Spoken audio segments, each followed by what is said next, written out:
Dobrý deň, volám sa Šimon Slavík a toto je môj projekt z fyziky, meranie s vlastným meradlom.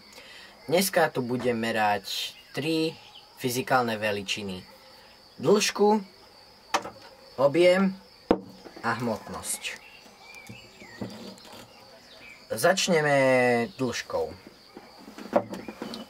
Toto je meradlo, ktoré meria dĺžku. Nazval som ho stafometer.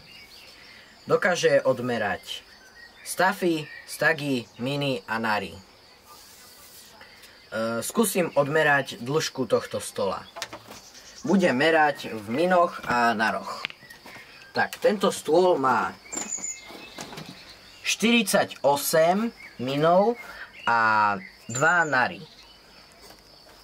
Skúsim ho ešte na šírku odmerať. Tak, na šírku má, pozrime sa, 30 minov a 1 nar.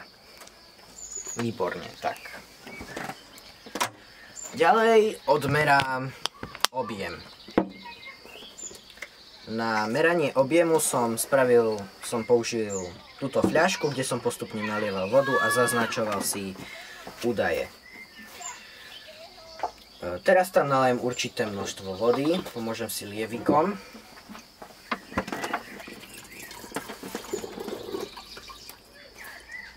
Tam ešte.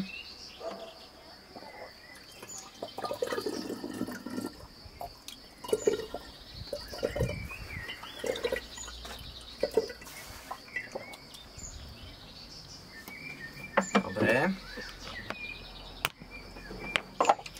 Tak teraz som tam nalial presne 300 ratov, čo je 0,3 H, jak môžete vidieť.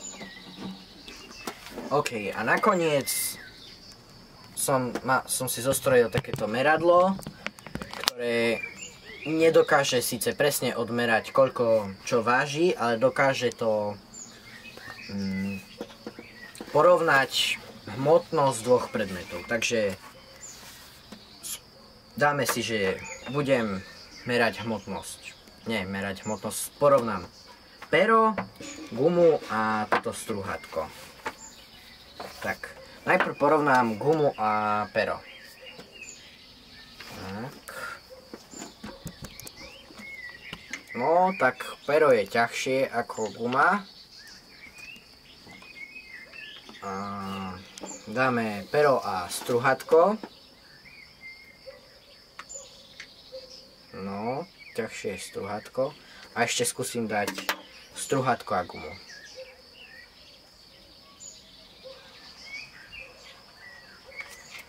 Hopla. Tak, strúhatko je oveľa ťažšie ako guma.